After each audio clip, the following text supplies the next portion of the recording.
I know it must sound a little crazy using menopause and fun in the same title. However, this interview with my guest, Marjie Martini, who is a menopause strategist, knows how to help you ladies out there and hopefully your partners help make menopause a little bit more fun, more bearable. But it's a very serious thing that's happening to millions of women every single day. And it's not talked about, it's not looked at, and it's basically shoved under the rug. And a lot of times it's misdiagnosed and it's just prescribed with certain types of pills that you got to you're stuck on for life. So unfortunately, menopause is something that happens to every single woman if we reach this age. And we don't know what to look for. We don't know how to take care of ourselves. We don't know how to be preemptive in this journey. And this is such an important topic that if you have a loved one or you are the one who is experiencing this, please listen. Once again, this is not medical advice, it's not financial advice, and it's not legal advice. However, it's really, really great conversation with somebody who's in the trenches every single day. So please enjoy, and I'll talk to y'all soon. Aloha. So stoked to have you here, Marjie. Let's talk about the 5 pillars of menopause, how you got into helping women, and let's let's hear from you, my sister. Thank you for being here. Thanks, Val. Thanks for having me on the show. I really appreciate it. Yeah, it's a big topic. It's the hot, trending conversation on social media right now is menopause, what to do, what not to do, all the things to take, what not to take, how to live, what to do, how to breathe, how to have sex, all those things. But it's like, and once you start scrolling and your algorithm picks that up, that's all you get. That's all you get on your feed. But it's a process. And I think the biggest thing for women to understand is that it's actually like a 10 to 15-year process. And through the course of that, it's completely a transformative time in your life. And it can start anywhere from 39 or earlier and go all the way through until you're 60. So people have this concept that, you stop having your period and then like all the symptoms end, and that just doesn't happen. It's kind of like the symptoms Yeah. keep going and they keep evolving. So my thing is I'm just trying to help women navigate that change and to understand that every woman is different and what works for one woman doesn't necessarily work for another woman. And what worked for you at 42 probably isn't going to work for you at 48. It's definitely not going to work at 54. So there's like, I call it the toolbox. And it's like all the things you put in the toolbox, you got to keep Yeah. like sharpening them and changing them up and modifying them so that you've got this arsenal basically of survival tools and tips and tidbits to help you get through all the different phases that you're going to go through. And, and to be like a person at well, I'm not at the end of the tunnel yet at 55, but I'm getting there.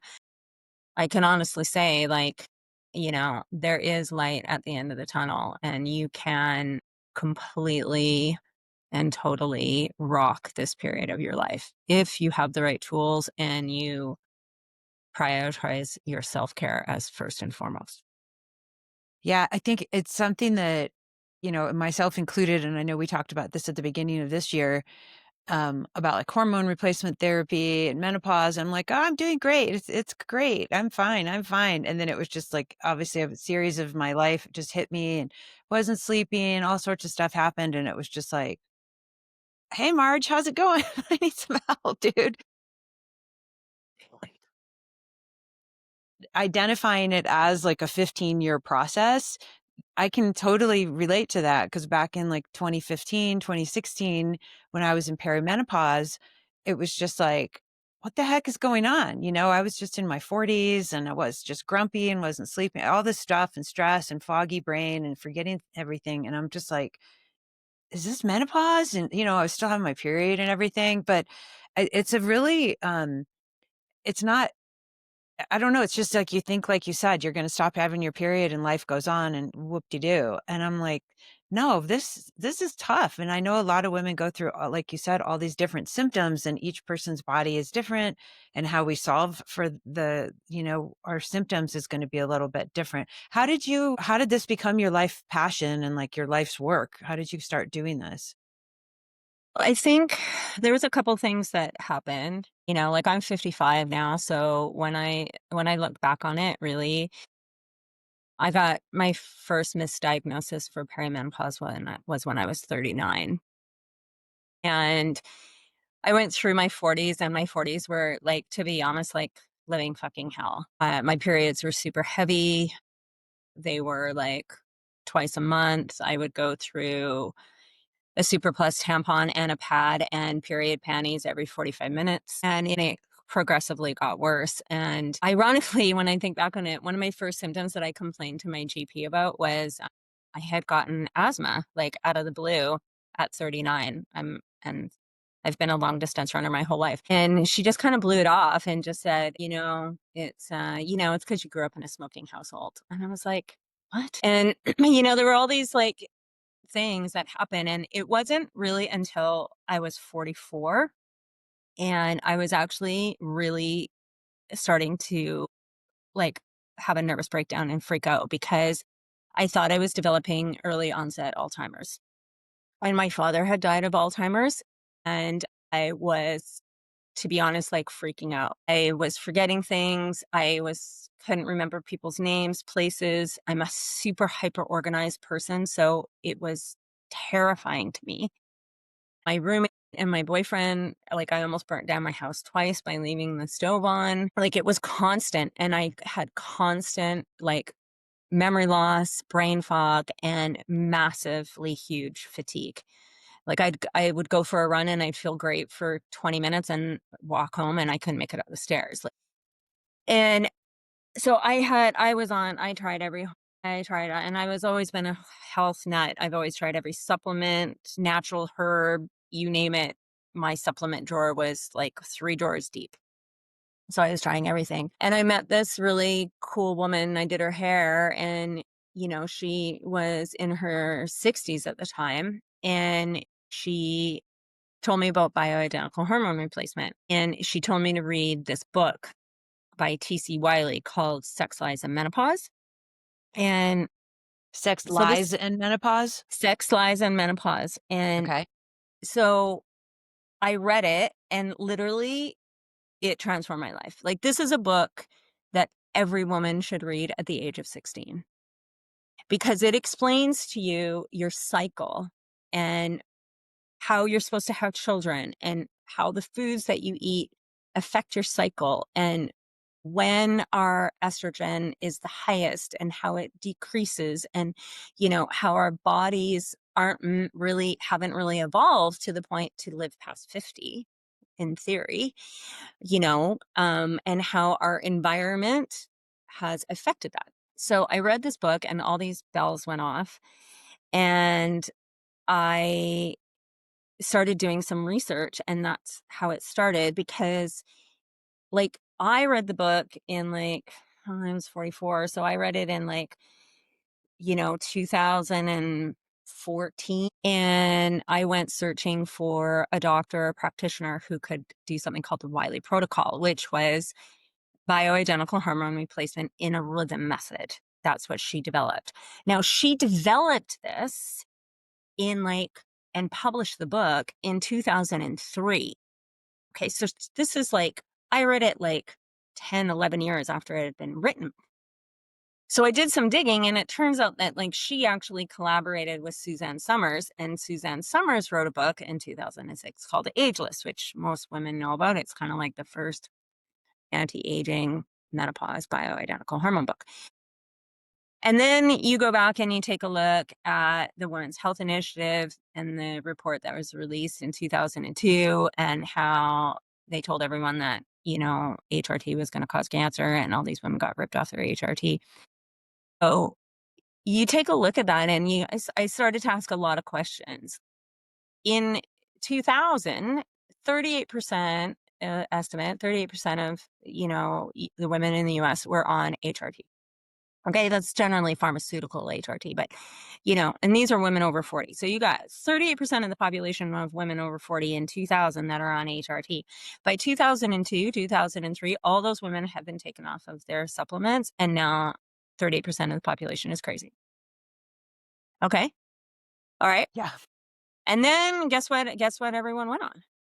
They went on SSRIs. They went on antidepressants. SSRIs. Here you go. Yeah. I'm depressed. Yeah.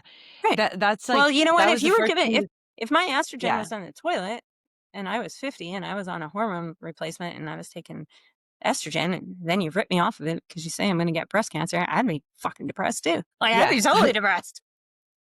But you are like, we go through those mood swings and when we're not sleeping and when we're Oh growing my all God. this I stuff and it remember having a hair adds to client. that I remember having this hair fogginess, and then client.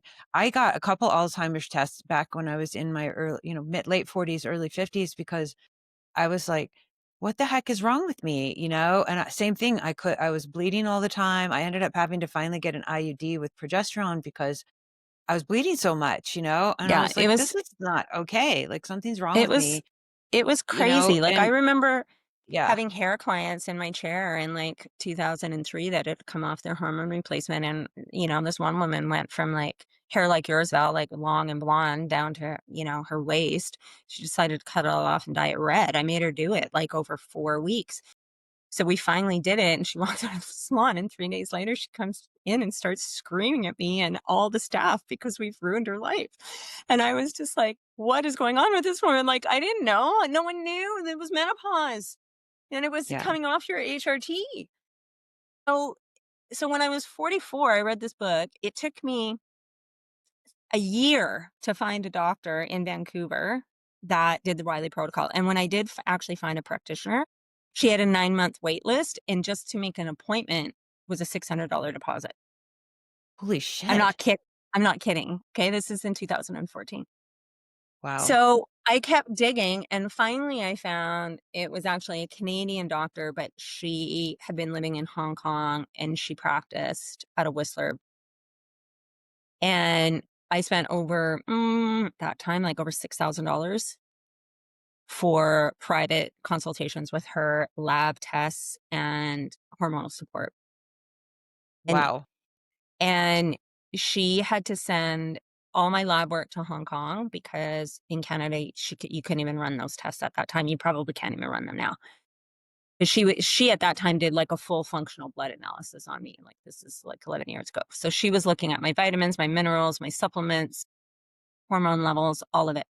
So it came back and I was completely deficient in testosterone at 44.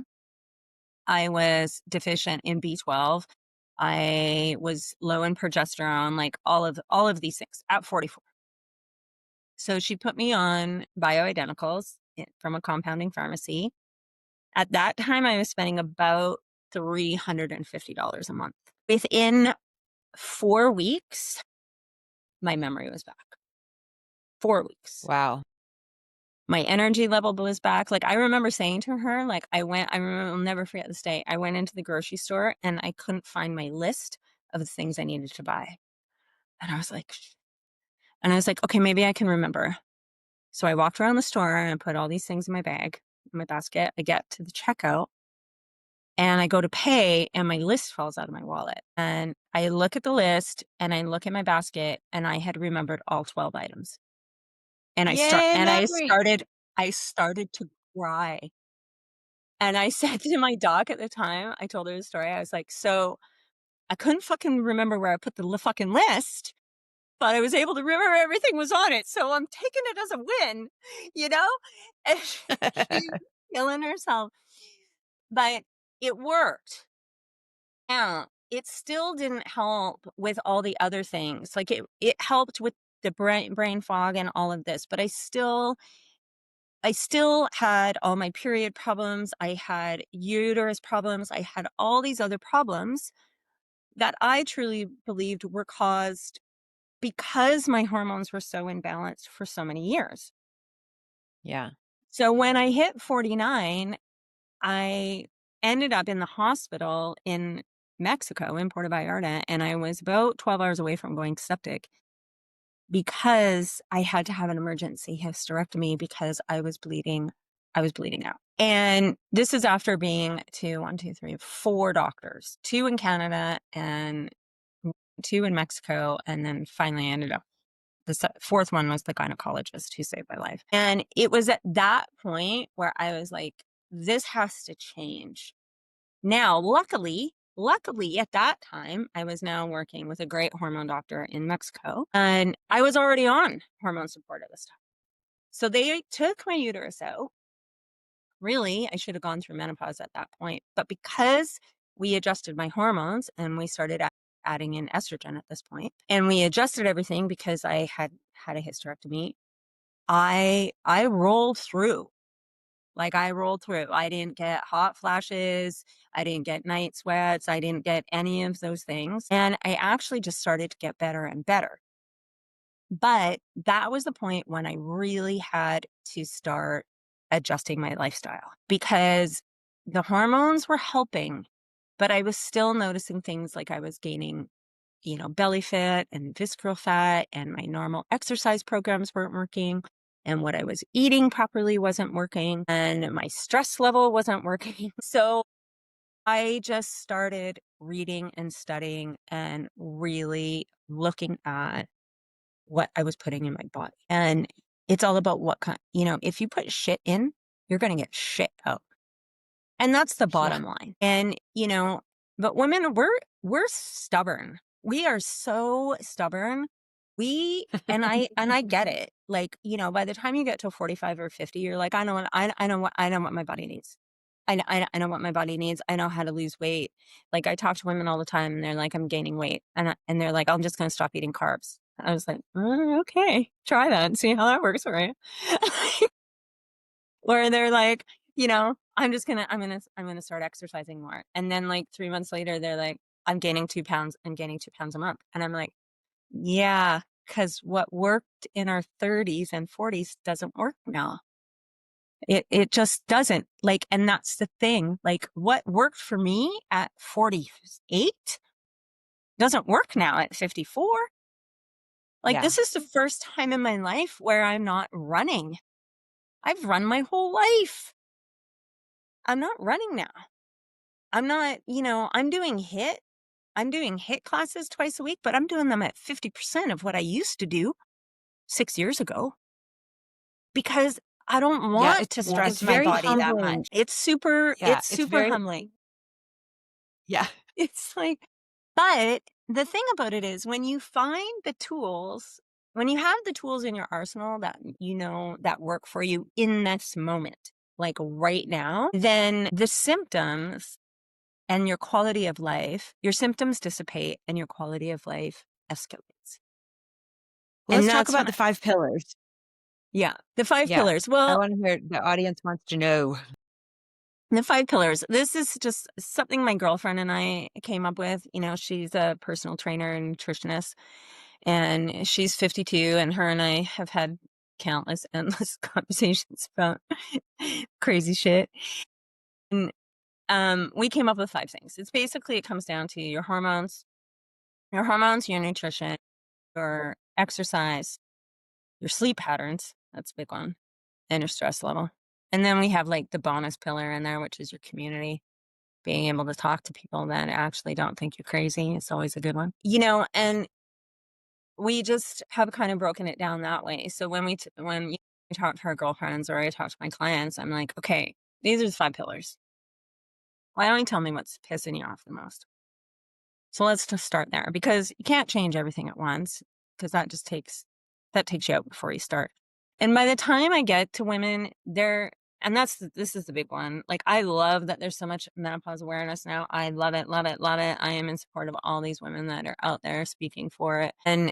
But now it's just taken everyone into a state of overwhelm. Like, even you, Val, you were overwhelmed when you talked to me about it. You're like, I don't even know I don't know. Am I taking creatine? Am I not taking? Am I fasting? Am I on keto? Like, you were just like, I don't know what to do. I don't know what to do. Yeah, and I think the sleep part too, Margie, like I told you recently, because I got the IUD out and I started doing the bioidentical from you. And I've been sleeping like 8 hours straight every single night. And I'm like, this is great. I'm taking magnesium and the progesterone and, DAKE at night together. And I'm like, thank you, God. I woke up and it's the morning. 2 or 3 o'clock wake up where I sit there for 2 hours and stress out about how I'm not sleeping. And then I feel like shit in the morning. It's been just that alone has improved my mood. I'm sure it's improved my memory, and I'm just like so grateful that, I have you to help me with this, and I've had you to get me Yeah. the hormones and talking about all this stuff, and I know that I'm stubborn too, because I'm set in my ways a lot. So it's like, if you give me too many things to try to change at once, it's like, okay, never mind. I'm not going to do any of them. So just like you said, focusing on one thing at a time, I feel like I'm able to digest that a little bit more in my transformation journey into acceptance of Well, and menopause. it's, like, and to be honest, it's like, when I talk to women, like when I talk to you, it's like, okay, what do you want to work on? Let's just work on one thing. That's one thing. Okay. Yeah. So in your case, we worked on your sleep. We built you a sleep ritual. And you had a lot of really great sleep ritual habits to begin with anyway, right? So, and you get a woman into that and it gives them like 2 weeks and you start to see a little bit of change. And it's like, okay, when you start to feel better, because you're sleeping, then you're able to take on a little bit more. So, and Yeah. then it's like, okay, then let's have a conversation about your diet. Okay, well, yeah, that's usually a big one. So, women have to be really motivated to change up their diet. So, sometimes I just skip over that one and we'll just go, okay, let's get you moving more and let's talk about your movement and adjusting your movement. Okay. And, because it's, or the biggest one I go with is, and I did this with you, I'm like, can you eat more food, please? Remember that? Can you eat more food? Just a little bit more. Like maybe like three or I'm all four like, times a I'm day. not hungry. I don't want to eat more." I'm not hungry. I'm like, But I I've gained know weight. That's the thing. I've gained all this weight and I'm like, I'm not eating as much as I used to. What's wrong here?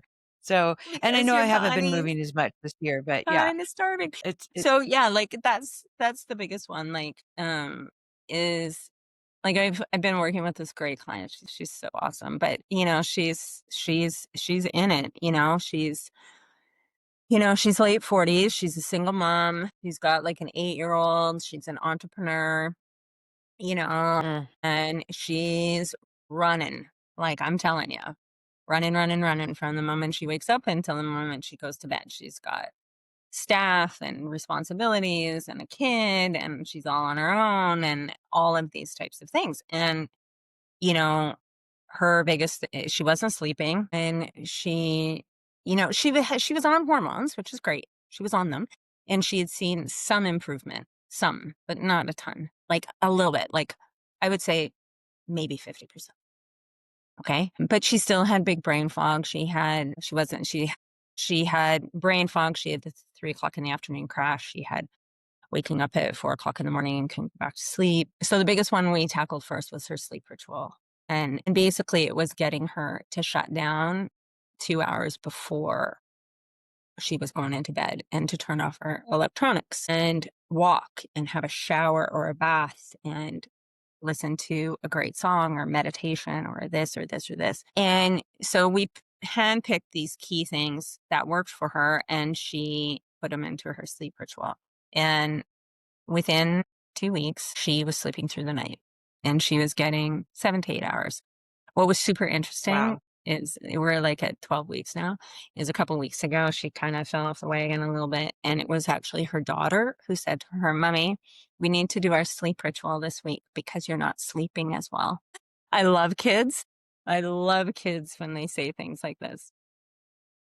Hey, everybody, we had a minor technical difficulty, but we're going to pick up this conversation again. Thanks, Margie. So, what you were saying was the daughter was recognizing that, hey, we need to do this sleep ritual, mom. And isn't it so important? And I know a lot of times we think we're all alone and we have to do our health and wellness and sobriety and menopause and working out and money all alone. But when you have people that love you, whether it's your kids or your partner or your friends or an accountability buddy, it makes the journey less lonely and you feel loved and supported, because it does feel like you're kind of an alien sometimes when you're going through certain things like this. And menopause, it's new for all of us women who enter it. We hadn't done it before. I mean, we've had our periods, but we haven't had this whole menopause thing go on. And we'll talk about meno rage in a little bit, but I want to keep going about, so now that this client has been able to sleep and is feeling a little bit better because her sleep's going on, what else are you helping with the 5 pillars for her?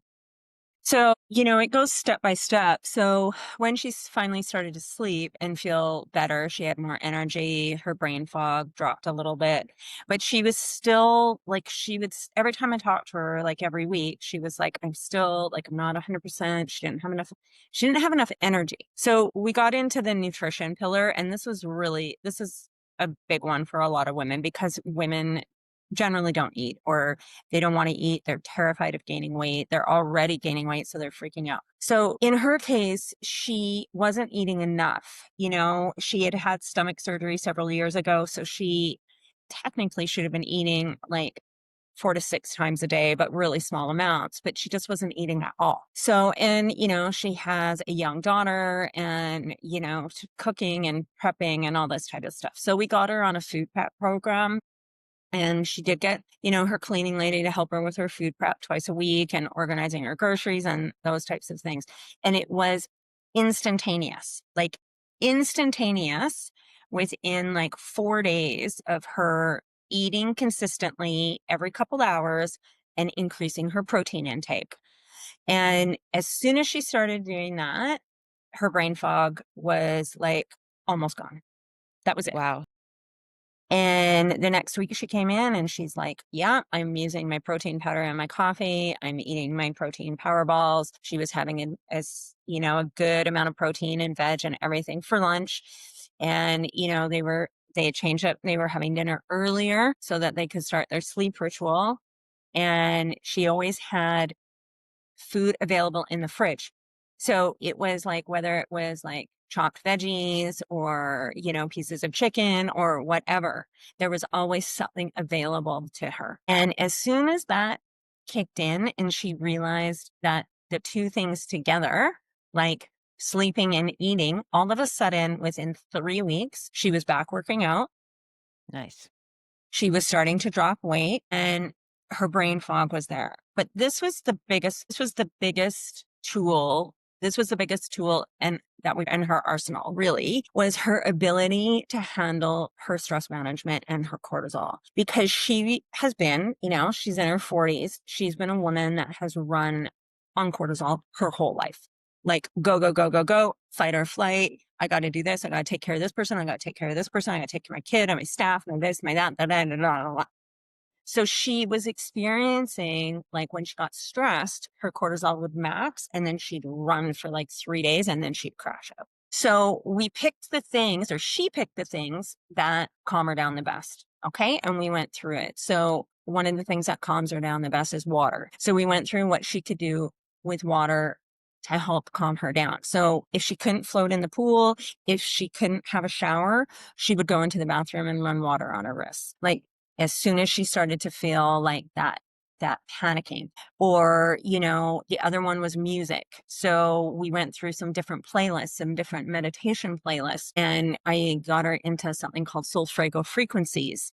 Yeah. So when she was starting to experience the overwhelm and her brain started to race, she would put her headphones in, put her phone on airplane mode, and start listening to whatever playlist or her frequencies or whatever it was. So what was happening is, instead of these extreme spikes and lows, it was more of a little bit of a roll. And we tracked it over a 4-week period, that the difference between the high and low increased as soon as she slacked off on her nutrition or her Mm. sleep ritual. And this is where it's like all the pillars are interconnected, right? So it's like the biggest one for her was giving her a form of structure with some tools in her box that she could use, that she would remember to use. So, when I would check in with her every couple of days, it would be like, how's your day going or whatever. And she would say something and I would be like, okay, what tool out of your box can you pull out today?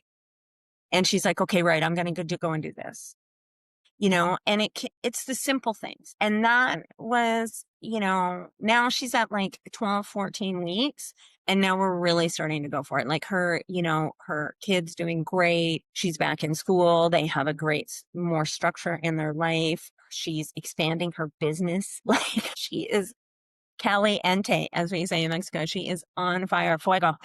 Like, it's great. It's awesome.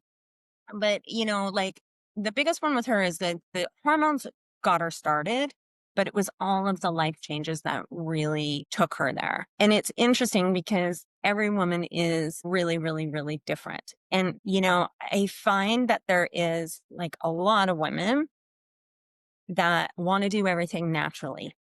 Okay. And they're really resistant to hormone replacement. They want to take supplements instead or make lifestyle changes. And I am all for that. I am absolutely 100% for that. But I kind of look at it this way. It's like, how severe are your symptoms? Because if you're going to, if you're going to take the natural route, then you're going to be treating the symptom.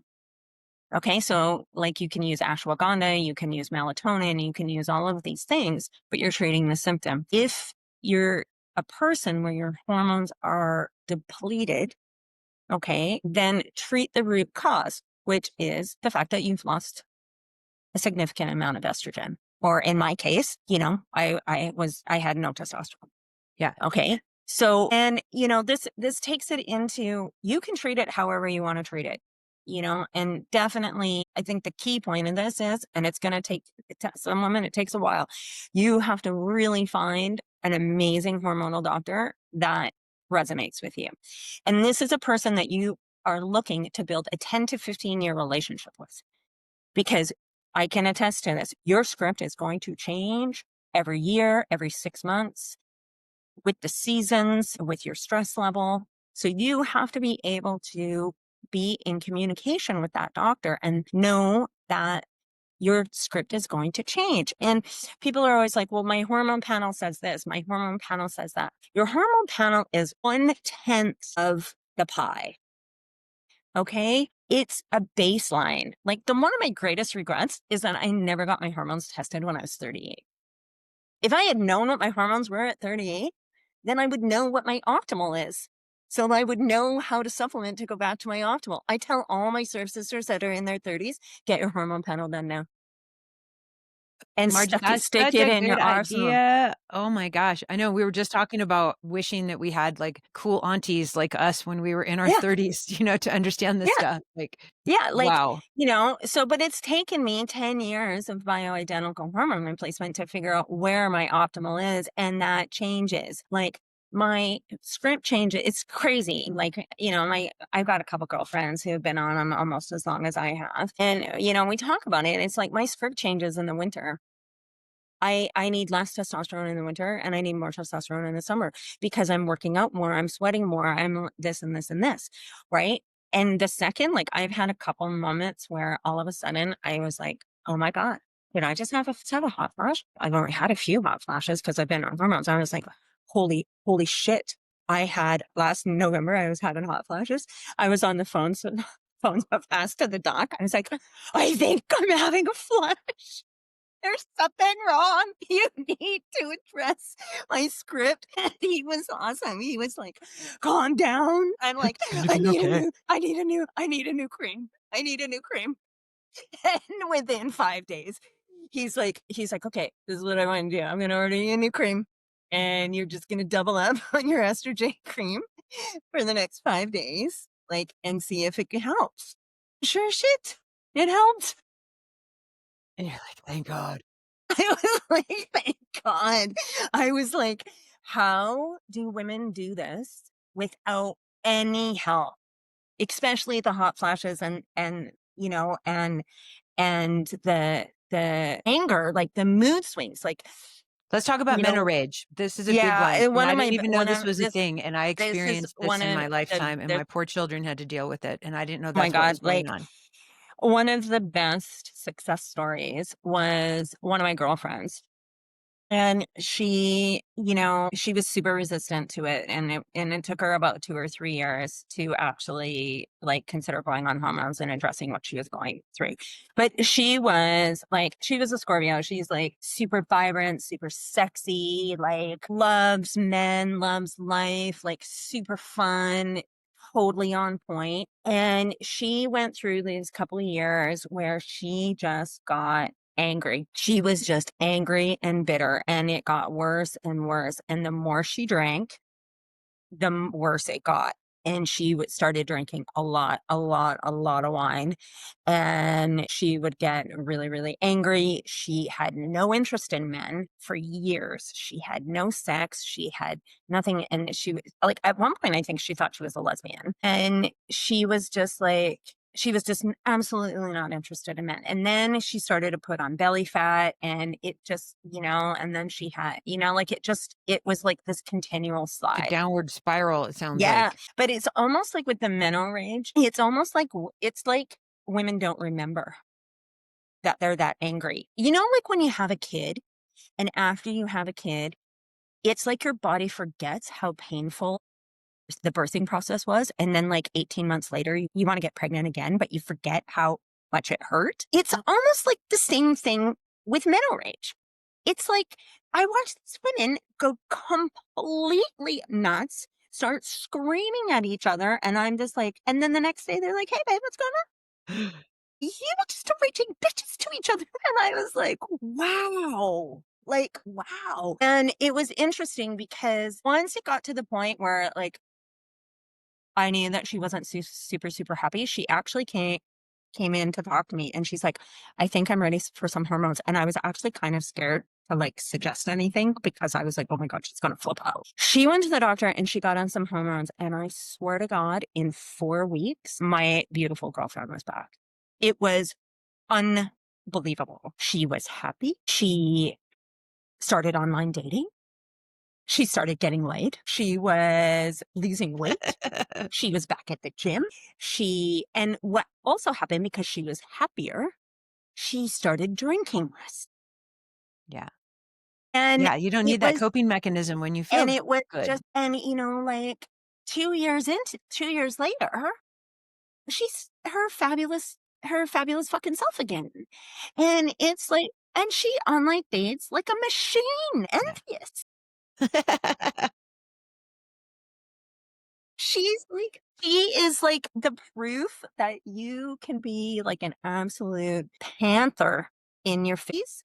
And she dates nothing but younger men, and she's all about it. And I was like, wow, like, Go girl, I just go girl, go go. cougar, panther girl. Well, so a couple things. So as a menopause strategist, you're somebody who obviously directly supports women, but I think about partners, right? Whether you're a husband or a wife, husband, woman partner, like those people should know about what's going on. And perhaps that's even another market that could This, be this, I'm addressed glad for you, because if I brought, your partner doesn't know what's going on, how on earth can you feel supported? You're just like, here, go over there in the corner and go in your red tent and leave us alone until you feel better in 20 years. Like, I that's have not partnership. a really good friend of mine that I've known for 25 years, and he is in journalism, and I knew him like way back in my Whistler days. And he is a male advocate for menopause.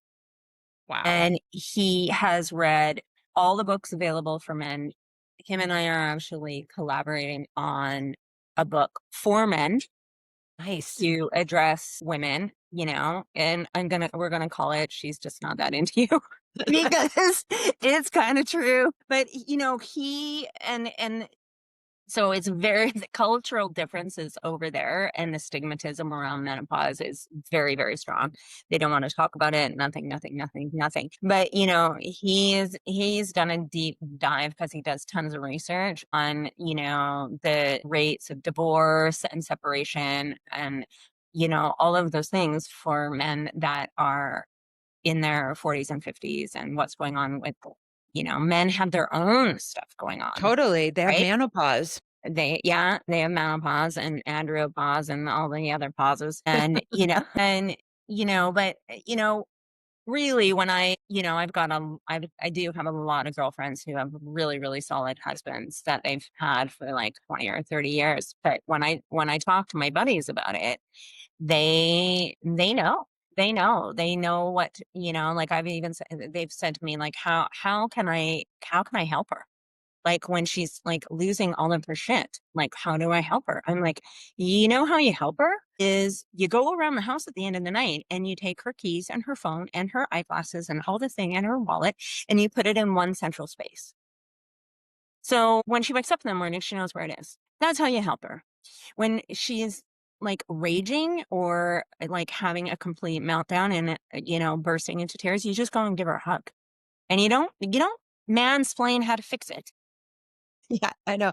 That's the men are from Mars, women are from Venus, like, men are Yeah, fixers. you I have a just lot of yeah. masculinity. I think you and I do because 'cause we're Aries and ruled by Mars, but I'm a fixer naturally, but I think men are fixers. They don't wanna just listen and just give you that hug, right? And it's just like because it is, that's their nature, and it's okay. There's nothing wrong with men having that nature, but they when they feel like something's broken or wrong, they're like, well, I'm supposed to do something." So just sitting there with it, the thing, Yeah, the and rage or the sadness and but letting it pass is not and in it their nature.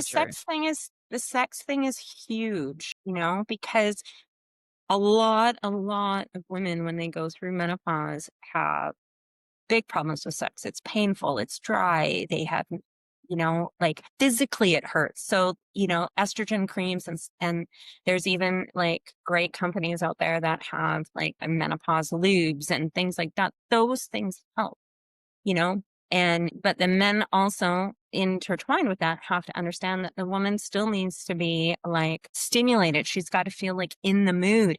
Now, that's also her responsibility. And this is part like one of the things about the sleep rituals is like if you've got a partner and you generally have sex at night or what have you, then it's like you need to set yourself up. So it's like you need to tone up, tune out, turn your phone off, have a bath, light a candle, do what you need to do to make yourself feel better. If you're waking up at 4 o'clock in the morning and your mind starts to race, okay, well, that's a great time for early morning sex. Okay. Like change it up, but for women, they just get to this point where they're so overwhelmed that having sex is just one more thing. Especially if you're, dealing with kids and bedtime rituals with them and the kids keep getting up and it's annoying, they won't go back to bed and yada, yada, yada. The last thing you wanna do is have another person tugging on you. You just wanna be left alone and go away, and it's difficult because you have to, like, schedule, like, "Don't come in our room, we're locking the door, mommy and daddy are alone," or, whatever it might be. So each person is gonna have their own different way. I know for Each me person, as a young mom, it was just like, "Oh my god." Even, I'm an older mom, I had my kids later in life, but it was just like, I'm just exhausted. All I wanna do is sleep, but I knew I needed to, like, I love sex. It's the best one of the best things God gave us, It's like, "Woohoo, yeah, let's," like, "Thank you." talk about a stress reliever. I know, right? So, okay, well, let's circle back to the stress. Okay, so menorrhage is a thing, and men Mental rage, or partners helping their yeah, beloved through this mental process is rage important. is a thing, and it's like and it can be about anything. It creeps up on you, like, and this is what I said, like, even with all the great tools in your toolbox and even being on hormones, like, I still have moments of mental rage. I was cleaning up my 15-year-old dog's pee pad a couple days ago, and I just, like, freaking lost it, and I was like, "Okay, I need to, like," Need some water on like those wrists. like, I need to, like, just tune out for a sec here. So, I think the biggest thing for women to understand is that to remove the overwhelm, the biggest thing is that you need to find the tools and strategize the way that works best for you because every woman is different. And if that includes hormones, great. If it doesn't and you want to do it naturally, great. But then you really have to be open to looking at the way you exercise, your nutrition, and how you manage your stress and how you're sleeping, and be open to changing those things and keeping in the back of your mind that those tools are going to evolve and everything is going to change over the next 10 to 15 years. Some women still have menopause symptoms into their 60s. So it's like, it's not this quick fix. It's not that. And the other one I get from women is, well, I'm just going to wait. I'm just going to wait until like my period stops and then I'll look at hormones or look at this or look at that. And I was like, why are you waiting to add something into your life that is going to help you from going crazy? Well, Like, I think if for and I'll speak to that because I think we said earlier in the show, like, the beginning of this year, I was talking to you about, hormone replacement and all this stuff, and I'm like, "I'm fine. I feel good." And you're just like, And cool, great, good for you, Val. And, a couple things, right? Because we think that things are gonna stay the same forever because that's how they've always been, and I'm gonna, be able to eat what I want and not, gain a whole bunch of weight, la, la, la, all the things. And so we resist aging, because we don't want to age, and we, think that, "Oh, no, no, I'm the special snowflake, I'm gonna be different." And then it's in our minds, we think it's very expensive to do this kind of stuff, and that was an obstacle for me because I was like, "I'll just save my money and I'll wait, I'll wait, I'll wait." And it's like, by not getting sleep, not feeling good, I'm losing productivity, so it's actually costing me money not to manage my health family, and everybody's obviously on different budgets, and depending on what part of the world you're in, you know, like up here, hormone replacement therapy and going to the doctors and the testing is very, very expensive. And so I was just like, really? I got to pay like a couple $1,000s and do all this testing and then the hormones and then the consultations. I'm like, yeah, no, I'm just going to wait.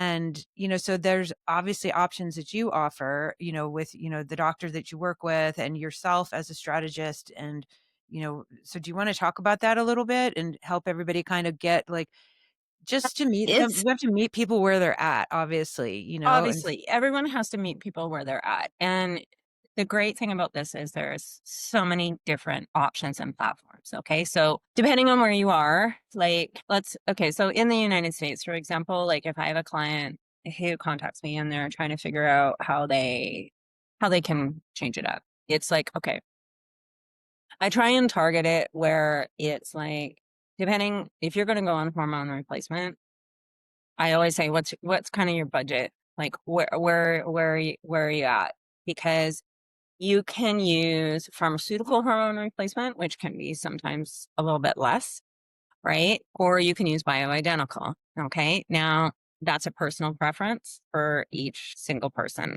I prefer bioidentical because it's the closest to my natural hormones that I can get. And I don't like pharmaceuticals, but that's just me. Okay. So if and there are online menopausal platforms that I send some of my clients to that do online doctor's consultations, similar to like the doctor's consultations that we do in Mexico. And they will issue scripts in the United States. For our clients, for my clients that are both in Mexico and in the United States and Canada, they consult with my doctor, the doctors that I refer to down here, and they have video calls with them, and usually I can get them into a consultation, depending on the doctor, from anywhere from $50 to $75 US just for the consult. And now those consults are like an hour long. Like yeah, it was it's in it's depth when it's I saw it's Dr. not Oswaldo. He it's was not like great. it's not like going into Kaiser and you got 15 minutes, or in Canada you get 7.5. Like they're like full on. They want to know what's going on with you. Blood work, depending on what country you're in and what your insurance is, sometimes you can get it covered, sometimes you can't. Depending on that, usually I'll run you like anywhere from $100 to $200 US. Some like in Canada, my clients in Canada, they got to go to the States or down to Mexico to get their blood work because they can't even get those tests up there. You generally want like you want all your hormones tested. Some doctors will like, I always call them big ones. You want the three biggies. You want your estrogen, your progesterone, and your testosterone. Those are the three bigs. Okay. Depending on what's going on with you, other doctors will request subsequent tests, hormonal tests, always, and always a thyroid test. Always, Yeah, yeah. always for sure. But that's the doctor's thing. But people ask me, like, how much is this going to cost me? And I'm like, I got to give them a range, right? So you got your blood work and then you've got your consultation. And then when it comes down to your monthly script, generally a baseline is what I say is you're looking between $1 to $2.50. Well, no, you're looking between $1 US to $3.50 US per day per script. So it depends on how many hormones you're on. Okay. So I'm on 3 hormones: progesterone, testosterone, and estrogen combination. Okay. I have 2 different creams and progesterone. So I'm spending like $375 US a day. Okay. So so you're anywhere between like 100 to 175 US, like depending on where you are. Yeah, and I think about, like, that's a cup of coffee. That's not even a regular brew coffee at Starbucks for $3 a day, 3.50 a day. Jesus, honey, I was spending that a week on wine. Yeah. Like, I know. You're like, "Okay." Dude, I know, and that's so all these right? other coping mechanisms, like, that we've used to navigate these symptoms, right? Like, Mhm. "Oh, I'm gonna go shopping, or I'm gonna drink, or I'm gonna smoke weed, or I'm gonna do, whatever." Most women spend more money on Botox than they spend on their hormones. I know, right? Come And on. and it's like if you have to feel good from the inside out, I think, to radiate that good feeling. So it is so important. And I'm so glad that I'm doing this with you, Margie, because it's definitely helping me. I've had a whole nother great night of sleep. I'm sleeping like a giant log. I had all these turtles show up in my dream, which show up to remind me to like take it slow, relax. I'm in this, the luckiest club sobriety support group, which is amazing. And there's always like this weekend thing where everybody's posting, and this woman posted like a picture of 10 turtles, like little baby Is mini that right? turtles. I was like, those were in my dream last night. So it's just that reminder to go slow, and it's not like a get well or get, perfect. It's like it's a long journey. It's And a I think, long journey yeah, and, the turtles are important. women really need to follow their intuition. And if your body isn't, the biggest thing is women, this is why I refer to it as like a menopause strategy, is because, women in their 40s, they're freaking smart. Women, the amount of shit that women do on a daily basis is like mind blowing. Okay. So women know what they're doing, and the thing about it is, and women really know their bodies. By the time you get into your 40s, you really know your body. So respect it. If there's things that are changing, don't ignore it. Don't be ashamed. Don't think you're getting old. Your life's coming to an end. Like, be proactive about it, because I am living proof. If you're proactive about it and you take care of yourself in your feast, okay, and you start making the lifestyle changes and doing hormone supplementation in your 40s, you're going to cruise through this shit, you know, all the way through to your 60s. The other thing is that the biggest thing is when your estrogen drops, this is huge. Women decline, their cognitive brain function drops by 30% Wow. in perimenopause. Okay. It's like, this is where like the brain fog and the memory and all that comes in. Not just your cognitive brain function. There's also the osteoporosis thing. So there's all these new studies now that show if you're supplementing with estrogen, you cognitive brain function doesn't decrease. Your chances of osteoporosis are less. So it's like, I look at it as like, women will go and spend $100 on a multivitamin or a B complex vitamin or whatever, or vitamin C or whatever the hell you're taking. I'm like, go and spend the same amount on hormones and actually do something that is a preventative, not just for heart disease, cognitive brain function, and osteoporosis. Do something that actually stops you from going nuts and enhances your life and makes you a better person. Like, why are you gonna wait until your period stops? Like, I was like, Jesus. Well, and you mentioned earlier before we hit record, Margie, just about, and I love that you brought this up, but menopause being a bigger concern that's not addressed in the workplace globally. And you were talking about how many women, each year enter menopause, and then how many women are in menopause who are working, and how much support and care are they getting? Like, we obviously have, child and family leave. Not that you need to take leave all the time on menopause, but like our healthcare Mm, providers taking, I mean, my Kaiser doesn't address menopause no, at all. Like zero. no. There's And nothing there. and It's like, and this shit. is where like I am trying not to get super angry. Like, there in just in the United States, there's 1.2 to 1.3 million women in menopause, like right now.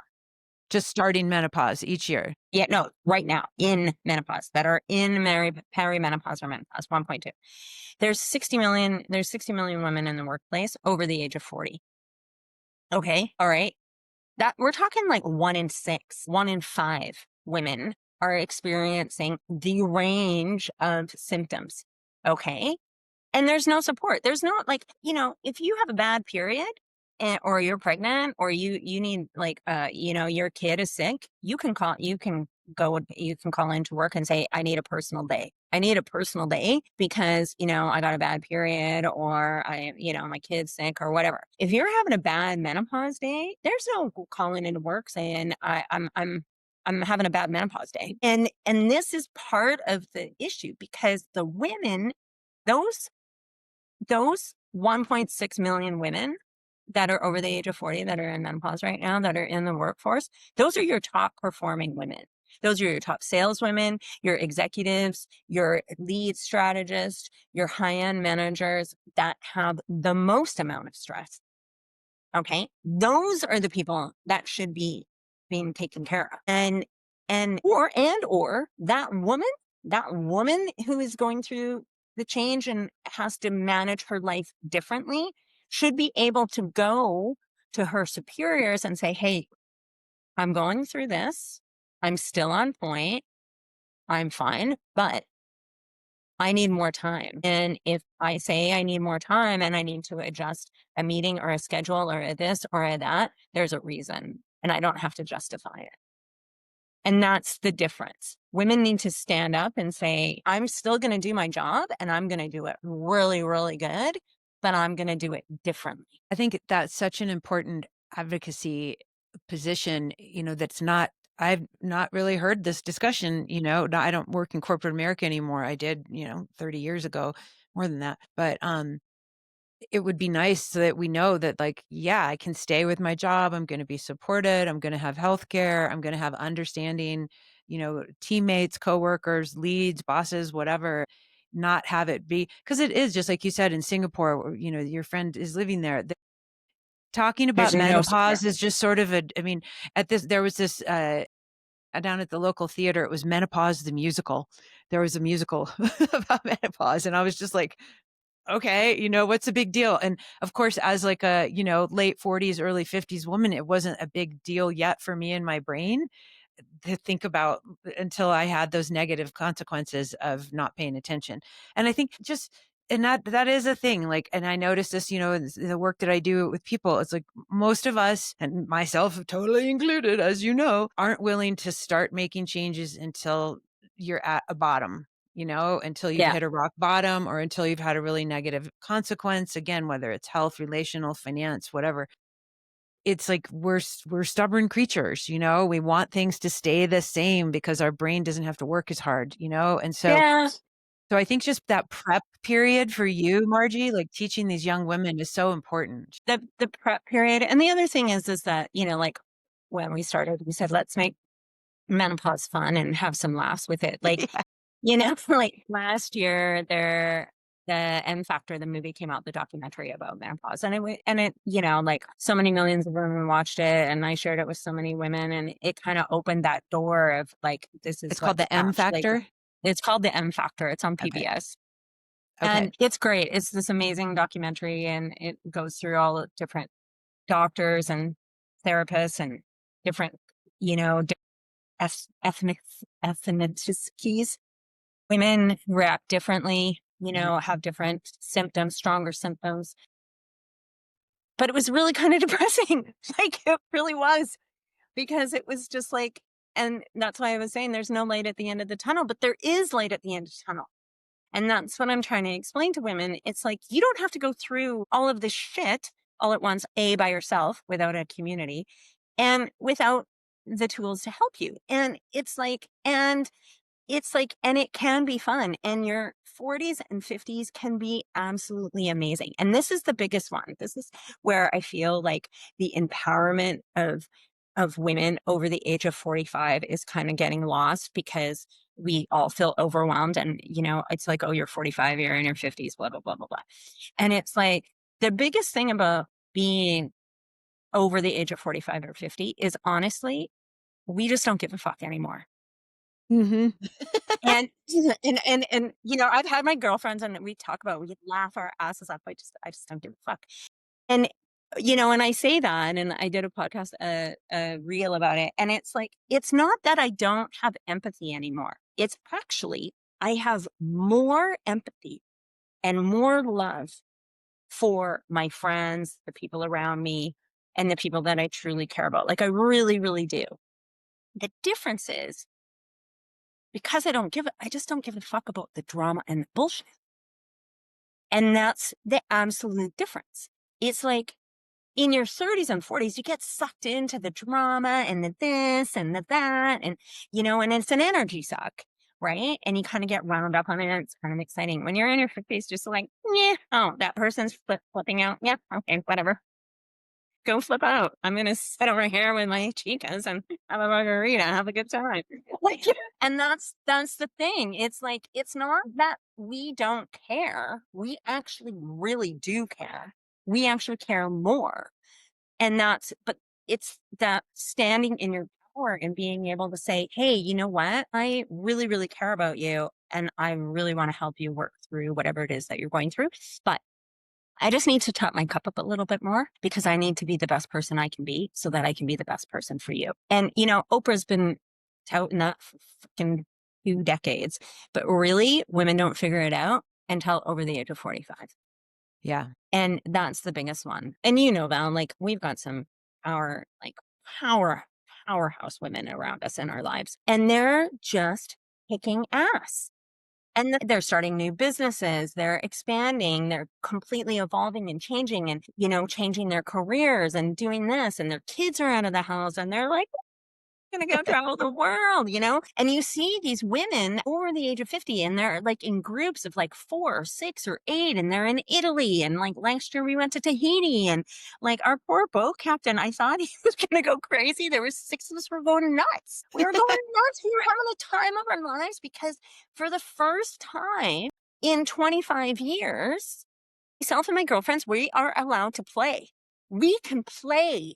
We were little girls playing and jumping in the ocean and having fun and feeling great about ourselves. We didn't give a shit what was going on back home. We didn't give a shit what we looked like in a bikini. That is the true essence of being in your 50s. That is what menopause is about because that is what is at the end. And it doesn't have to be the end at 60. Yeah, You well, could think like, do the 50 or 45 or 43. Like, why don't we have quinceañeras and we have bat mitzvahs, for the rite of passage when young girls become, women, supposedly. I mean, that's a very young age, but we don't have any other rite of passage ceremonies for women in general to enter the crone years, the wisdom years, the menopause years. I don't love the word crone. It always makes me think of like, we should some, call it the Panther Princess. the Panther, Panther, Panther, the Empress the past years. Panther Princessness. I like the Panther. I like Empress. Like I pulled an Empress, Empress yeah, card one day. I was like, ooh, exactly. that sounds fun. But like this, we're not celebrated for all the years of experience that we've had. And we don't celebrate ourselves because we're in this comparisonitis of like, my boobs are saggy or I have wrinkles or I don't look the same in the bikini or blah, blah. I don't have the same energy. And so we're comparing ourselves to these younger versions of ourselves or other people. And then we get depressed and it's like, you're not supposed Yeah. to be like that. Like you're not supposed to be 20 forever. Like that's ridiculous. And so, And our we've been society programmed, to think that. is so programmed on the aesthetic of these women and that, everyone's like, you know, we can't have any wrinkles and we can't have any belly fat and we have to have great boobs. We have to do all these things. And hey, been a hairstylist for 25 years. You do whatever makes you feel best. Okay. And there's no Yeah. And judgment over it's here. not about like, oh, I'm just going to give up and throw in the towel, but it's Oh, like no, not that's, living up to the same set of standards that we had when we were younger. We're not going to be yeah. like that. And, you can go and put Botox in your face and have a tummy tuck and do whatever you need to do and still be in your power. There's no Yeah. judgment there. Yeah, And that's the exactly. thing. And it's like, but to truly be, to truly be an amazing, to truly be yourself, Hmm. the inside needs to be balanced.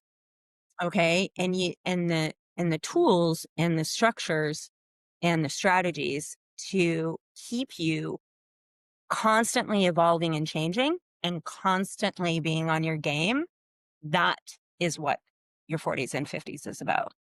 It's like That's really what it is. Like, you gotta take all the tools that you've learned and figure out which ones still work and chuck out the ones that don't, and then I give you new ones that you can throw in the arsenal and see if those ones work. Because really, you just gotta keep trying shit until you figure it out, you know? Well, It's and it like like you said, it's like what worked for you when you're 45 isn't gonna be the same thing no, necessarily. And even, with this 11X project that I'm working on, it's like it's about, like, how are you getting that inner harmony in these 11 areas of life? And it's a lifelong journey, it's a lifestyle. It's not like I did a weekend workshop and, "Yay, look at me, I'm fixed." I mean, we lost Diane Keaton recently in the last couple days, the yes, actress. She I was a love her. wonderful, wonderful actress. 79 years old. She had cancer, but she was also still at 79, according to these, things I read, suffering from bulimia.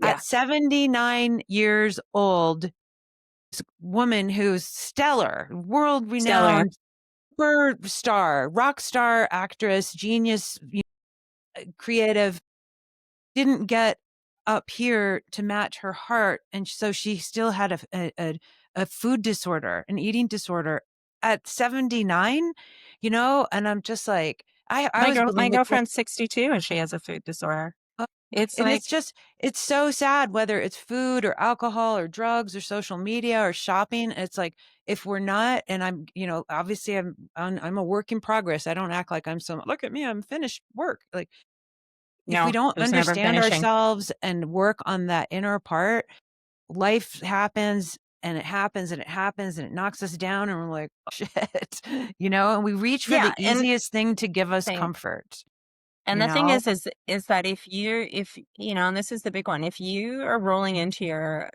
early phase and you're still having, issues or you've got crutches, whatever that crutch is, Mhm. okay, and you roll in and your hormones start to change, then it's like a double triple whammy It is. That happened because to me. yeah, because it's like you get hit even harder. And, and I see it. I see it in women. I see it in my clients and they're like, they're struggling, struggling, struggling, struggling. And it's just like, but they're like, it's like my one girlfriend, she will not eat a carb. She will not eat a carb. She goes to CrossFit 6 days a week, works out like a maniac. And her diet consists of cheese, boiled eggs, maybe some greens, and turkey slices. And and and it shows like her body has aged so dramatically Hmm. and her skin and everything. And, it's like preaching to the choir, but it's like sometimes it's like I always say people do the best they can with the tools that they have. Yep, we So do. for And her, that yep. is what works for her. And, and every time I revisit, I was like, "So can I make you like an egg Dorito? You can have one tortilla today," or, I'll just like shove some sweet potato soup down her throat or something, like something to give her body some nourishment. And, my girlfriend Shanti, who's the personal trainer and nutritionist, she's like another like, I love her because she has been on her own journey as well, and she has gone through all of the ways to eat and what works and what doesn't work and how to get this amount of protein into you and what kind of recipes to use and how to exercise. Like, she's another one, like, she used to be like the cardio queen and ride her bike for hours and hours every day. And, her and I, all we do is weight train now. We just weight train. It's so much fun. Oh my God. I know, I never I need to get my in a workout buddy million going. years, I never in a million years would have thought I love lifting heavy. And, I was always paranoid. I was, I'm short. I'm 5'2". I was like, oh my God, I'm gonna look like a mini me football player, Yeah, you're like, "I'm gonna you bulk know? up." You're like, "No, I don't want that. I want to lengthen, not Like widen." I'm like, I'm gonna be like mini me. And no, it doesn't work that way. Like, so we get together and like when she was here in the spring, we were like, we dropped so many, we did a 6-hour lifting workout. It was awesome. We were crushing it. And I was just like, and she had me doing this thing with the broom, and I had to like twist, and it was like resistance and weights at the same time. I like fell over 3 times. I was like, what's going on? But like, that's where the fun comes in. It's like, yeah,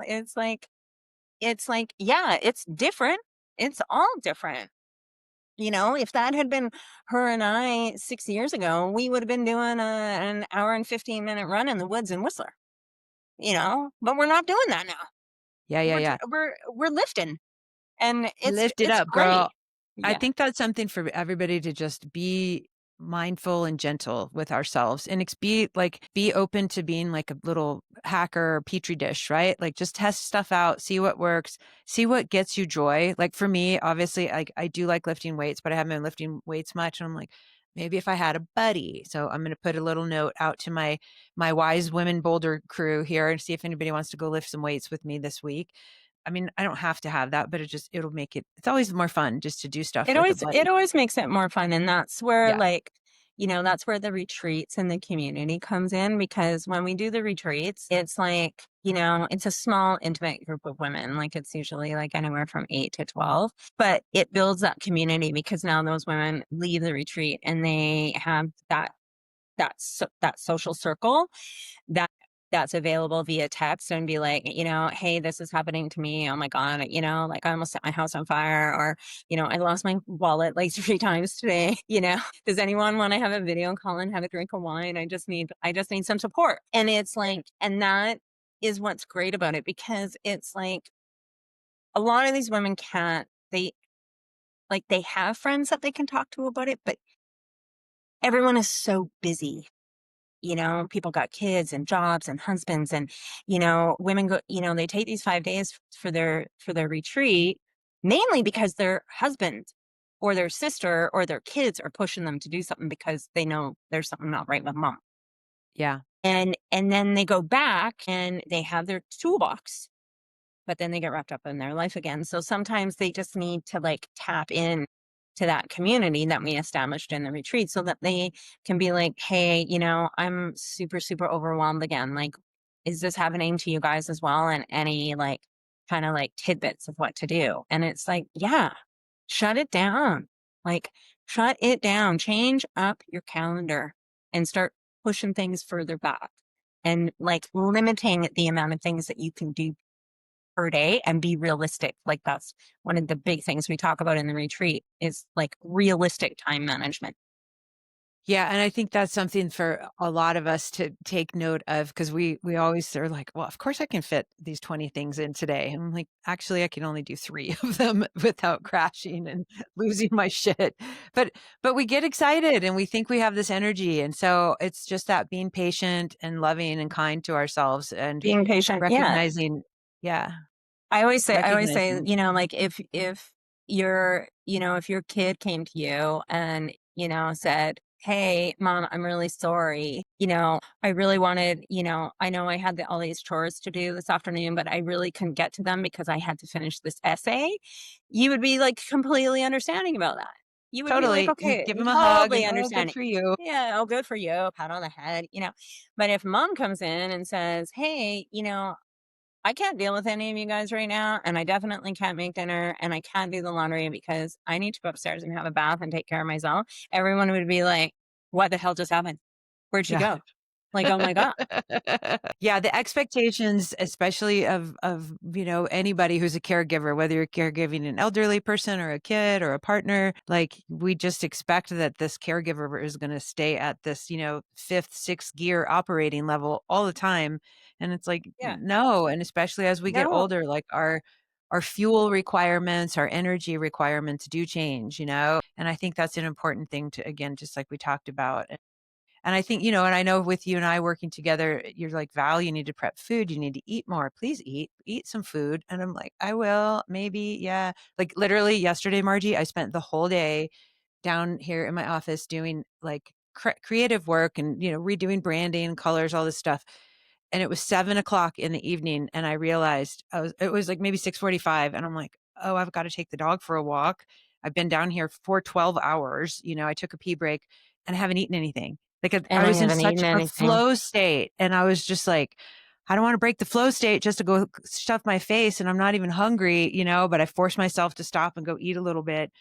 But then I worked for a couple more hours, so it was one of those like, okay, I had energy, I'm taking it. The tank was full because there's going to be those days where I'm like, I can't even sit here at this desk. Imagine the amount of creativity you would have had if you had had a couple Powerballs in your desk drawer.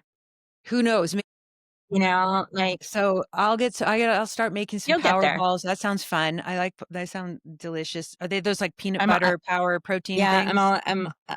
my clients and I are all about the balls right now. So Give me some we're bowls, making some chocolate salty balls. we're making power balls, we're making meatballs, we're making Meatballs and turkey power balls. balls. I was like, how many balls can you have in your freezer? Because you need different balls at different times of the day. Yeah. All right, cool. I So like that idea. You should do like a little live a ball yeah. making, Ball group making. It's all Zoom. about, Let's make yeah. some balls together. Like we'll have a Zoom Yeah, call and it's make all about the balls. balls right now. Like, how many different types of protein balls can you have in your freezer? And we've got oats and chocolate chips and this and protein butter, and we've got turkey balls and, spaghetti meatball balls. It's just like, I'm like, so everything can be fun. And that's It the can whole be thing. fun. Like, the Well, and more I you think can of like laugh those. about it, I the know, better it dude. is.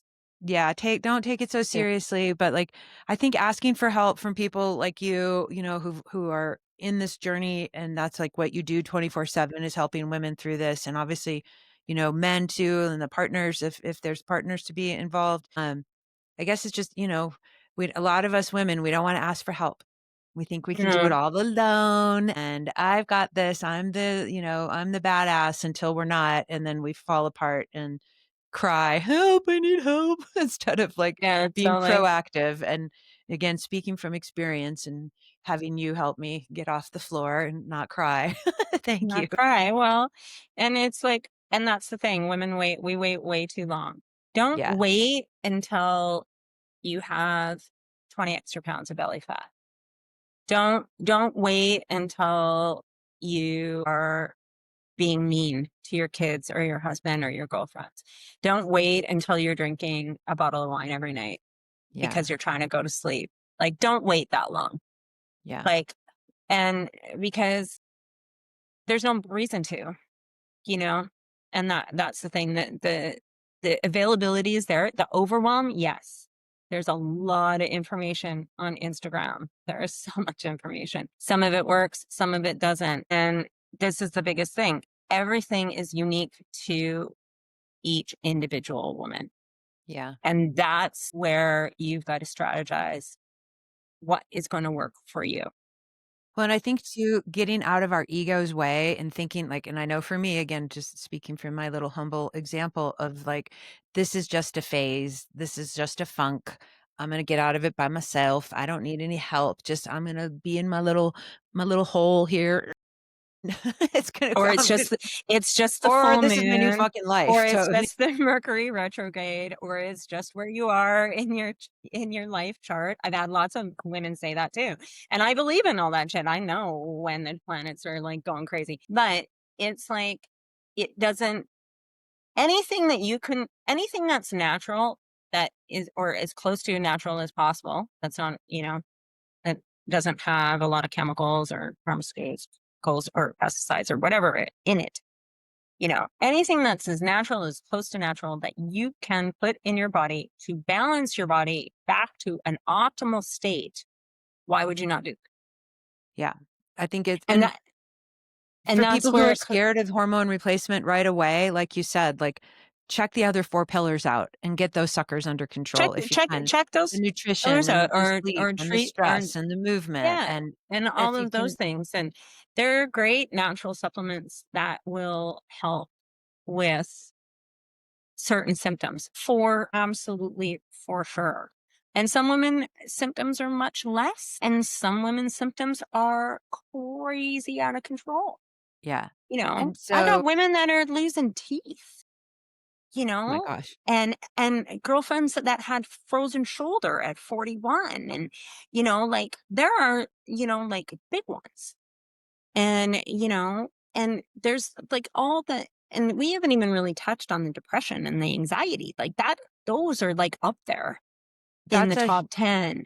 Yeah, that's so huge, and I know for me 9 years ago, it was 10 years ago when it really started. I moved, I was massively depressed, a whole bunch of things, the move, the hormones, life in general, stuff going on with family, my ex, and it was just like I have serious, like, serious depression, and when it finally got to the point where it was like, I had to go to the fucking hospital and they did all my hormones, they're like, "Your hormones are totally, completely whacked, your thyroid's off, you're not sleeping." Obviously, drinking was not helping, but it was this whole thing, and I'm just like, "I'm only 46, how could this be happening? I'm so young," not even knowing that this was an issue, and I almost died. I mean, I was, like, this close to dying, and it was one of those, like, my kids would have lost their mom because I didn't even know that I should be paying attention to my all of my hormones and everything at that time. I just thought, "Mm, okay, I'm Yeah. It still was just like, doing life." it was like me bleeding to death at 45 and, Yeah. thinking I had Alzheimer's. Yeah. It's like, there at that time, there was no one 10 years ago that I could find to even have a conversation with about menopause, including my GP, who Yeah. I'd been with for 20 years. Her solution was go back on the pill. I was just like, oh my God, are you fucking kidding me? Yeah. Like, it was just so I hope I look at women that I know now that like are 38, 39, 40, 41. I got like 3 surf girlfriends that are like all in that age bracket. And I was just like, dudes, like, she goes, when it starts to change, that's the first thing you need to do. And it doesn't matter. This is the thing. When you find a really good hormone doctor who has actually really studied, and this is the thing, all the docs admit, like, and know in the US that they maybe got 2 hours of training on menopause in their entire curriculum. Okay. Wow. Okay. Maybe. So even your gyno, they're lucky they got 2 hours. So you got to really do the dig and find the docs that have done extra clinics, workshops, understand bioidentical hormones, understand what's going on. And then you got to make sure that you resonate with that person. That's the biggest one because it's all going to change. The biggest one is that your labs, they may be normal, but if you're with a really good doc, the doc will look at the labs, but then look at your symptoms and be like, this may be normal on the lab, but that lab criteria, that scale may not be the perfect criteria scale for you. And that's something I think that people don't get, and even too with, like, thyroid stuff, when I didn't even know I had a thyroid until after I had kids because I was always tired, and I was like, "Oh, that's just part of having kids," and started taking all my tests, and they're like, "No, you have Hashimoto's, you need to go on thyroid replacement, blah, or, hormone replacement for that," and I was like, "Okay." But there's still just, like, there's different ranges for each individual, right? And It's certainly, individual. we need to know that. So what about, like, what just so we'll before we wrap up, just are there any books that you recommend for women to start reading or listening to get their heads around this so that, they can kind of have a broader understanding of what is happening with their bodies? Yeah, I always go back. I like old school, right? So there's been a lot of books that have come out right now that are, Tamsin wrote one and Dr. Mary Claire Haber's written one. Those are both excellent, excellent tools. But to be honest, like if you really want to understand your body, go back to Sex, Lies, and Menopause. Sex, Lies, and Menopause. Okay. Sex, Lies, and Menopause by T.C. Wiley, because the first section is all about it's about sex, but it's about the body's ability of producing hormones from the time you're in puberty all the way through your fertile years and children years and into your 40s. And then there's a component about the lies. She talks about what happened in the 60s when they came out with the birth control pill and how it only got tested for 1 year on 1,000 women and then it went into like mass production. And then, 10 years later in this, late 70s, early 80s, they did a case study and they about, women's ability and their sense of smell, right? And how, our partners smell a certain way. right? And, and that's a hormone thing. So that's why your brother smells gross, but your boyfriend smells great. And they took like two groups of women and they had like fermented shirts of the DNA of, their siblings and one, and then, opposite genetics, right? So the women that were on the pill, like 75% of them picked a mix of genetics that were similar to themselves and opposite. The women that were not on the pill, 95% of them picked shirts of men of the opposite genetics. So then they correlated this to the dramatic increase in divorce rate and separation in the early 80s from these women that had been on the birth control pill. So it goes through all of it, all of the things that women have been told to put on our bodies because it makes our periods more convenient, or it makes life more convenient, or it makes us not as depressed, or it doesn't make us as anxious, and all of these things. And then the third section is about menopause and what actually is occurring. And it, like, when I say there's books that I've read in my life that have changed my life, that would be one of the top. All right. Sex, Lies, and Menopause, everybody. Make sure you get that. And you can listen to it on Audible too You if you can want. listen to it and check out the M Factor. The M Factor is a really great, easy movie. It's only an hour, to give you a basic understanding of what's going on. Awesome. And so, where can people find you and what's coming up for you? Do you have any things happening that you want to share with people? Are you doing any retreats? Are you Yeah, doing any workshops yeah, or we're what's gonna up? we're gonna do our next retreat is gonna be in January, the third week of January, Cool. and Okay. it's gonna be down in Sayulita, Okay. and it's called the Fire Tribe. Fire Tribe, the Ignite retreat. So that's a big Nice. one. Yeah, I love it. I'm stoked for that one. And then anyone can reach me generally through my Instagram. Marjie Martini on Instagram is the easiest for people to remember. Okay. I've got lots of different reels on there and tips and tidbits on, how to survive the craziness, you know, with a martini or a glass of wine and laugh, more importantly, about just being like truthful and honest. And then, from there, there's more information at the 88degrees.me website.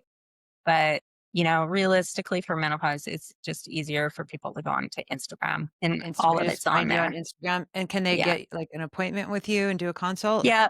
Yeah. Just DM me and they can, I'll respond and we can book a video call. And those are usually the easiest. The first video call is always complimentary because I just have to be like transparent with people and be like, either we're going to, either we're going to resonate and then we're going to work together and it's going to work for you, or it's so it's like, that after talking to someone for an hour. I can tell whether or not I'm the right fit. And if I'm not, generally I'll have someone who's a better fit.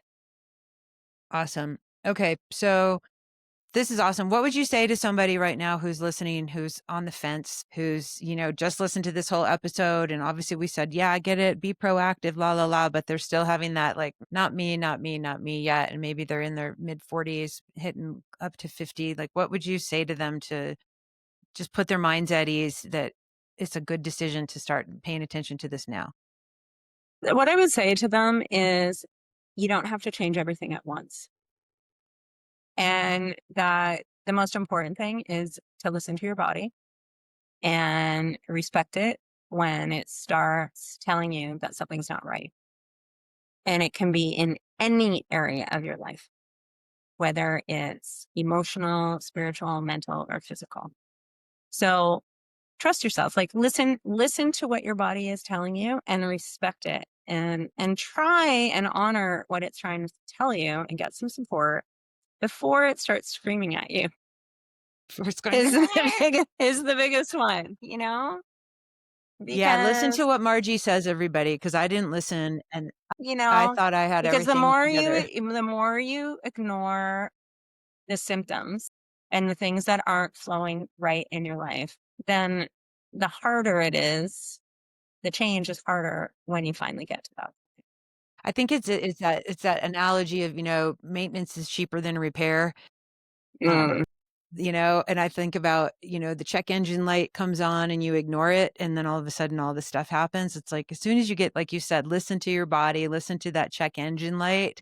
And when you feel it or think you're feeling it, like don't wait until you're broken down on the side of the road. That's Yeah. not the time And to the get and it the done. and the biggest thing is that, don't let anyone disvalue what you think, what you know is going on with your body. That's the other big one. If you go to a doctor and you're telling a doctor that you're having issues and you're having problems and the doctor doesn't address it, then find a different doctor. Yeah. Yeah, and it could And take a few, right? Like, it's not it's like you going to might have take a to take a few. few. Yeah. It's going to take a few. It took me a long time before I actually walked into a doctor's office and sat down and talked to a doctor who actually got me. And it cost a lot of money. And it's better now. It's definitely not going to cost you $6,000 like it did me 10 years ago. Yeah, that's But I insanity. would I would have paid anything 10 years ago to feel better, and I did, and it worked. So, like, when you put it down, your health is worth everything, because if you don't have your health, you have nothing. You have nothing. So, and people generally don't realize that until they almost die. And then you're like, oh, well, maybe I should pay more attention now. So it's like, listen to the little voice inside of you, and don't let that little girl have to start screaming. That's the big Totally. one. Yay. Great, great words of wisdom from Margie Martini, the menopause strategist to the stars. I think everybody's a star. So, There we thanks, go. Margie, so much. Like, Thanks I for love having what me you're on, doing. Val. I'm glad that we were able to have these conversations and hopefully spread the love and light to the Yeah. other ladies out there that need a little bit more support, so Yeah, that we me can all too. kick ass in our 50s and 60s and 70s. Yeah, exactly. It's like, and we'll have our own little rites of passage. It sounds like you're doing this with the fire tribe and the Ignite retreat. That's Yeah. your ceremonial rite of passage. I love it. This is awesome. Everything's going to be in the show notes, everybody, and make sure you guys go follow Margie Martini on Instagram. If you guys need to make, a call with her, I highly recommend it. Margie's amazing. She's helped me transform myself, and I'm so grateful for you, Margie, for everything you've done for me and for what you're doing for all the other ladies out there. So blessings to you. And Blessings thanks to again you, for Val. tuning in and being on the show. Love you, and peace, love, Love and warm you. aloha, everybody. Thank you. Adios. Thanks, Margie.